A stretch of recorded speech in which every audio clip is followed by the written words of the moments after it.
ব্রাহ্মণবাড়িয়া ২ আসন থেকে নির্বাচিত মাননীয় সদস্য রুমিন ফারহানা, আপনার সময় আমার হাতে এসেছে ১২ মিনিট দেওয়ার জন্য।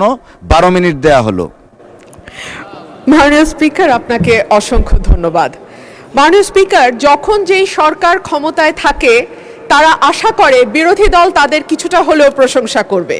সেজন্য আমরা লক্ষ্য করি ২১২ জন সংসদ সদস্য সরকারের প্রশংসা বা স্তুতিমূলক বক্তব্য দিলেও সরকার ব্যাকুল হয়ে বিরোধী দলের দিকে তাকায় এবং প্রশ্ন করে, আমাদের এই বাজেট সম্পর্কে একটাও কি ভালো কথা বলবার নাই? সেই কারণেই মাননীয় স্পিকার, আমি একটু পজিটিভ কথা দিয়ে আজকে আমার বক্তব্য শুরু করি। আমি মাননীয় অর্থমন্ত্রীকে ধন্যবাদ জানাই, কারণ তিনি নিত্য প্রয়োজনীয় এবং কৃষি পণ্যের উপর উৎসে কর কমিয়েছেন। ৫%, ২% এবং ১% হারে যেটা উৎসে কর ছিল সেটাকে উনি ০.৫% নামিয়ে এনেছেন, এবং যে কারণে চাল ডাল সহ যে নিত্য প্রয়োজনীয় দ্রব্য আমাদের কিনতে হয় সেগুলোর দাম কমবে বলেই আমি আশা রাখি। এইবার মাননীয় স্পিকার, আমি একটা গল্পে আসি। একজন সংসদ সদস্য, ওনার নাম ধরে নিলাম মফিজ, সেই বেচারার মাসে বেতন ১,৭৬,০০০ টাকা। এর বাইরে তার কোনো গার্মেন্ট ব্যবসা নাই, তার কোনো ইয়াবা ব্যবসা নাই, তার কোনো অস্ত্রের ব্যবসা নাই, তার কোনো অবৈধ ব্যবসা নাই। কিন্তু তার স্বপ্ন হলো ঢাকা শহরে ৩ একর জায়গার উপরে প্রাসাদোপম বাড়ি তৈরি করে সামনে একখানা সুইমিং পুল নিয়ে সেখানে হরিণ এবং ম্যাকাও পাখি পুষবার।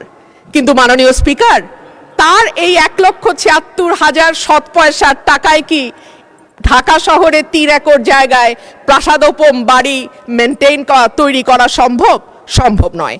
ঠিক একইভাবে মাননীয় স্পিকার, যখন ৯,৩৮,০০০ কোটি টাকার বাজেট আসে তখন আমরা বুঝতে পারি এই বাজেটটি কিভাবে বাস্তবায়িত হবে।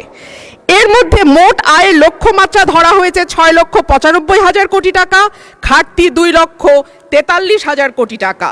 এনবিআর এর ঘাড়ে দেয়া হয়েছে ৬,০৪,০০০ কোটি টাকা উত্তোলনের দায়, যেটা মোট আয়ের ৮৬.৯%।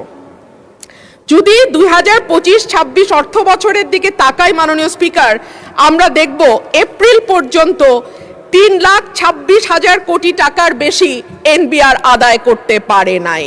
সেই এনবিআরকে যদি আমরা ৩ লক্ষের দ্বিগুণ ৬ লক্ষ কোটি টাকা আদায়ের দায় চাপিয়ে দেই, এনবিআর এর পক্ষে কি করে সেটা আদায় করা সম্ভব আমার মাথায় ঢুকে না। তাহলে যে ২,৪৩,০০০ কোটি টাকার ঘাটতি বাজেট, এনবিআর যদি ৬ লক্ষ কোটি টাকা তুলতে না পারে কর হিসেবে, সেই ঘাটতি আরও বাড়বে। আর ঘাটতি মেটানোর রাস্তা আছে মাত্র ২টা। এক হলো দেশের ব্যাংক থেকে ঋণ নেয়া, ২ হচ্ছে বিদেশ থেকে ঋণ বা অনুদান নেয়া। দেশের ব্যাংকিং খাত থেকে ঋণের লক্ষ্যমাত্রা ধরা হয়েছে ১,১২,০০০ কোটি টাকা। এনবিআর তার লক্ষ্যমাত্রা পূরণে ব্যর্থ হলে ঘাটতি বাড়ার সাথে সাথে ব্যাংক খাত থেকে ঋণ নেওয়ার পরিমাণও বাড়বে। আর সরকার যখন ব্যাংকিং খাত থেকে ঋণ নেয় মাননীয় স্পিকার, যাদের অর্থনীতির ব্যাপারে ন্যূনতম ধারণা আছে তারা সকলেই বুঝতে পারবে যে তখন ব্যক্তি খাতে ঋণের পরিমাণ অটোমেটিক্যালি কমে যায়। ২৫শে নভেম্বর ২০২৫ প্রথম আলোর খবর বলছে, বিনিয়োগে এতটা মন্দাবস্থা আগে দেখেনি বাংলাদেশ। জ্বালানি সংকট, আর্থিক খাতের দুরবস্থা, উচ্চ সুদ হার, উচ্চ মূল্যস্ফীতির সাথে যুক্ত হওয়া অস্থিরতা ও অনিশ্চয়তা সবকিছুই ভূমিকা রেখেছে। অথচ অর্থনীতি যে গর্তে পড়েছে সেখান থেকে তুলবার জন্য বিনিয়োগ ছাড়া সরকারের হাতে আর কোনো রাস্তা নাই। অর্থমন্ত্রী নিজেও সেটা উপলব্ধি করে বলেছেন, আমরা ঋণ নির্ভর বাজেট থেকে ধীরে ধীরে বিনিয়োগ নির্ভর অর্থনীতির দিকে যেতে চাই। কিন্তু বিনিয়োগের জন্য যে পরিবেশ দরকার তার কতটা বাংলাদেশ এনশিওর করতে পারছে? গ্যাস এবং বিদ্যুতের দুষ্প্রাপ্যতা, আমলাতান্ত্রিক জটিলতা, অবকাঠামোগত দুর্বলতা, ঋণ প্রাপ্তির সমস্যা, ঋণে উচ্চ সুদ পুরো বিষয়টিকে এতটাই জটিল করেছে যে ইজ অফ ডুইং বিজনেস বা ব্যবসা সহজীকরণের যেই তালিকা বিশ্ব ব্যাংক প্রকাশ করে সেখানে 190টা দেশের মধ্যে বাংলাদেশের অবস্থান 168তম। মাননীয় স্পিকার, এটা 2020 সালের পরিসংখ্যান, এরপরে নতুন পরিসংখ্যান পাওয়া যায়নি। যে দেশের সরকারি হিসাবে বেকারের সংখ্যা 26 লাখ আর বেসরকারি হিসাবে সেটা 1.25 কোটির ওপরে, সেই রকম একটা দেশে যদি বিনিয়োগের জন্য পর্যাপ্ত অর্থ না পাওয়া যায় কিংবা বিনিয়োগের অনুকূল পরিবেশ তৈরি না করা যায়, তাহলে কি করে নতুন কর্মসংস্থান তৈরি হবে আমি জানি না। সে কারণেই বাংলাদেশের প্রবৃদ্ধিকে জবলেস গ্রোথ হিসেবে চিহ্নিত করা হয়। মাননীয় স্পিকার, বিনিয়োগ যদি আমরা একপাশে সরিয়েও রাখি, ব্যাংকই বা ঋণ দেবে কোথা থেকে? ঋণ খেলাপিদের এই সংসদে দাঁড়িয়ে বলতে হচ্ছে বাংলাদেশে টোটাল মন্দ ঋণের পরিমাণ 6,44,000 কোটি টাকা। এর সঙ্গে যদি আপনি অবলোপন, পুনঃতফসিল করা এবং মামলার কারণে যে ঋণের টাকাটা আটকে আছে আদালতে, অর্থাৎ পেন্ডিং মামলা হিসাবে যেটা এখনো খাতায় তোলা হয় না, অ্যামাউন্টটা সেটা যদি আমরা যোগ করি, এই পরিমাণ গিয়ে দাঁড়াবে 11 লক্ষ কোটি টাকা, যেটা মোট ঋণের 59.73%। সুতরাং ব্যাংকগুলো চাইলেও সরকারকে বেশি সহায়তা দিতে পারবে না। এর বাইরে আর থাকে টাকা ছাপানো বা কেন্দ্রীয় ব্যাংক থেকে নেয়া, সেটাকে আমরা হাই পাওয়ার্ড মানি বলি মাননীয় স্পিকার, যেটা নর্মাল টাকার 5 গুণ বেশি শক্তিশালী হিসেবে কাজ করে এবং বাজারে মূল্যস্ফীতিকে অটোমেটিক্যালি উস্কে দেয়। মাননীয় স্পিকার, এবার আসি বিদেশি ঋণের কথায়। বাংলাদেশে বর্তমান সরকারের বৈদেশিক ঋণের স্থিতি $78 বিলিয়ন বা আর সরকারি বেসরকারি খাতের মিলিত বৈদেশিক ঋণের পরিমাণ 133 বিলিয়ন মার্কিন ডলার, যেখানে টোটাল জিডিপির পরিমাণ 510 বিলিয়ন মার্কিন ডলার।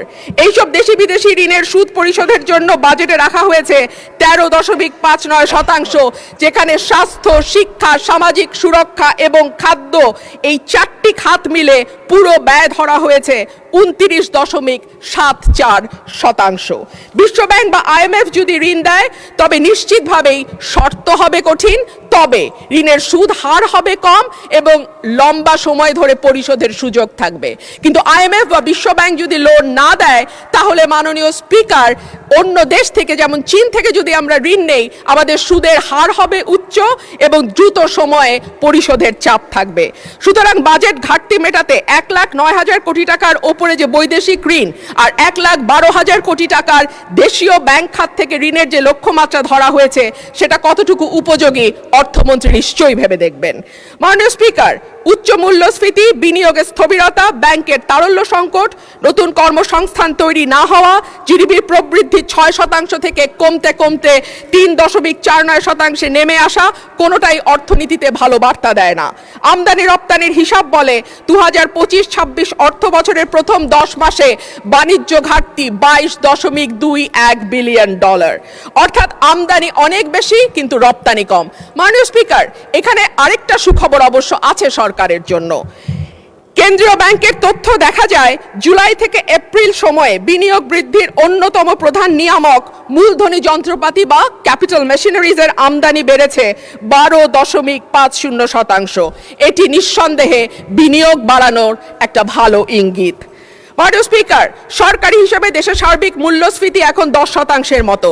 করমুক্ত আয় সীমা কিছুটা বাড়িয়ে 3,75,000 টাকা করা হয়েছে। কিন্তু মাননীয় স্পিকার, যেই ব্যক্তির মাসে ইনকাম 32,000 টাকা, তার বৎসরে গিয়ে ইনকাম দাঁড়ায় 3,84,000 টাকা, অর্থাৎ তিনি আয়করের সীমার মধ্যে চলে আসেন। কিন্তু যেই ব্যক্তি 32,000 টাকা মাসে ইনকাম করেন, তাকে কি বাংলাদেশের এই 10% মূল্যস্ফীতির সময় কোনোভাবেই এমনকি মধ্যবিত্তের কাতারেও ফেলা যায়? বর্তমানে গিনি সহক 4.499, যেটা উচ্চ আয় বৈষম্যকে ইন্ডিকেট করে। মোট সম্পদের 58% মালিকানা 10% মানুষের হাতে এবং শীর্ষ 1% ধনীর হাতে যাচ্ছে 1/4 টোটাল সম্পদ। শুধু সেটাই নয়, আয়করের ক্ষেত্রে সরকারের যাবতীয় চাপ গিয়ে পড়ে সেই সব মানুষের ওপরে যারা ব্যাংকের মাধ্যমে বেতন পান, অর্থাৎ যাদের আয়কে সরাসরি ট্র্যাক করা যায়। কিন্তু যাদের আয়কে ট্র্যাক করা যায় না, এমন মানুষের সংখ্যাই বেশি এবং সে কারণে দেখা যায় বিগত 15 বছরে আমরা একজন জর্দা ব্যবসায়ী কাউস মিয়াকে এক নম্বর হতে দেখেছিলাম ব্যক্তি খাতে ঋণ কি বলে আপনাকে ইনকাম ট্যাক্স দেওয়াতে। কিন্তু আমরা তো জানি যে বাংলাদেশে ওনার চেয়েও আরো অনেক অনেক অনেক বেশি ধনী ব্যক্তি আছেন, কিন্তু তাদের কাউকে কিন্তু এক নম্বর করদাতা হিসাবে পাওয়া যায় নাই। অন্যান্য বারের মতো এবারও বাজেটে আয়কর সহ প্রত্যক্ষ করের হিস্সা 1/3 রাখা হয়েছে, অর্থাৎ বাকি 2/3 পরোক্ষ কর। ধনী গরিব সব মানুষের উপর সমানভাবে প্রযুক্ত হওয়া পরোক্ষ কর অবশ্যই ন্যায্যতার পরিপন্থী। আর সে কারণেই আমাদের মতো অর্থনীতির দেশগুলোকে সাধারণত প্রত্যক্ষ এবং পরোক্ষ করের অনুপাত 50-50 রাখা হয়। একটা সরকার কল্যাণমূলক রাষ্ট্র গঠনের জন্য কতটুকু আন্তরিক সেটা বোঝা যায় তার শিক্ষা, স্বাস্থ্য, সামাজিক সুরক্ষায় বরাদ্দের পরিমাণ দেখলে। এই বাজেটে শিক্ষা খাতে বরাদ্দ জিডিপির 1.8 আর স্বাস্থ্য খাতে 0.9%। বিশ্ব স্বাস্থ্য সংস্থার মতে বাংলাদেশের মতো দেশে জিডিপির অন্তত 5% স্বাস্থ্য খাতে ব্যয় হওয়া উচিত, আর ইউনেস্কোর মতে সেটা 6%। এর মধ্যেই আমরা জানি শিক্ষা এবং স্বাস্থ্য খাতে জিডিপির অনুপাতের ব্যয়ে বাংলাদেশ দক্ষিণ এশিয়ার সর্বনিম্ন অবস্থানে অবস্থান করছে। স্বাস্থ্য খাতে বরাদ্দের চরম অপ্রতুলতার কারণে বাংলাদেশে স্বাস্থ্য খাতে ব্যয়ের ক্ষেত্রে ব্যক্তির খরচ 73% আর সরকার দেয় বাকি 63%। সে কারণে প্রতি বছর স্বাস্থ্য ব্যয় মেটাতে গিয়ে অন্তত 65 লক্ষ মানুষ দারিদ্র্য সীমার নিচে চলে যায়। মাননীয় স্পিকার, শিক্ষায় আমরা শুনতে পাচ্ছি তৃতীয় আরেকটি ভাষা বাধ্যতামূলক করা হয়েছে।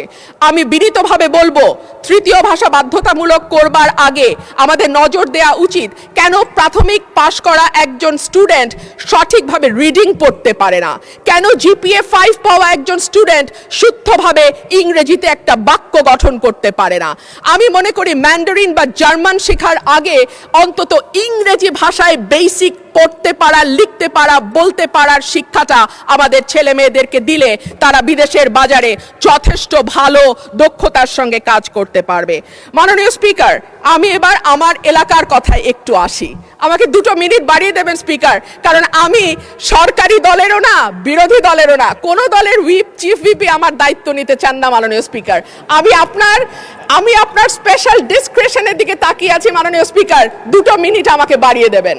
মাননীয় সদস্য, indeed you are independent, nevertheless you are given the highest amount of time, 12 minutes, no one got it. So far মাননীয় স্পিকার 2 মিনিট বাড়িয়ে দেবেন। 1 মিনিট দেয়া হলো, যেহেতু আমি মাঝখানে ইন্টারভেনশন করেছি। 1 মিনিট। ধন্যবাদ মাননীয় স্পিকার। মাননীয় স্পিকার, আমার এলাকায় 19টি ইউনিয়ন এবং এই 19টি ইউনিয়নে যে কমিউনিটি ক্লিনিকগুলো আছে সেগুলোকে আবার ভালোভাবে সচল করা, CHCP নিশ্চিত করা এবং ওষুধ যাতে নিশ্চিত করা হয়। উপজেলা হাসপাতালগুলোতে মাননীয় স্পিকার, আমি এই সংসদে বলেছিলাম যে হাসপাতাল নিজেই রোগীর আর চিকিৎসা কি করবে। সেই হাসপাতালগুলোর উন্নয়নের জন্য আমি স্বাস্থ্যমন্ত্রীকে অনুরোধ জানাবো তিনি যেন আমার 3টা উপজেলার যে স্বাস্থ্য কেন্দ্রগুলো আছে সেটাতে কিছুটা নজর দেন। রাস্তাঘাটের দুরবস্থার কথা আর কি বলবো মাননীয় স্পিকার, শীতকালে ধুলা আর বর্ষাকালে কাদার চোটে আমার ওরাইল এবং পাকশিমুলের যে ইউনিয়নগুলো আছে সেই ইউনিয়নগুলো রাজাপুর, রানীদিয়া, কাকুরিয়া, ধোবাজাইল, ধামাউড়া কিংবা তেলিকান্দি, জয়দরকান্দি, ফতেপুর, পরমান্দপুর, বড়িছড়া, হরিপুর, সাইটবাড়িয়া অবস্থা নিতান্তই খারাপ। আমাদের মাননীয় মন্ত্রী এখানে উপস্থিত আছেন, আশা করি তিনি এ বিষয়ে সদয় দৃষ্টি দেবেন। ধন্যবাদ। আপনাকে ধন্যবাদ মাননীয় সদস্য।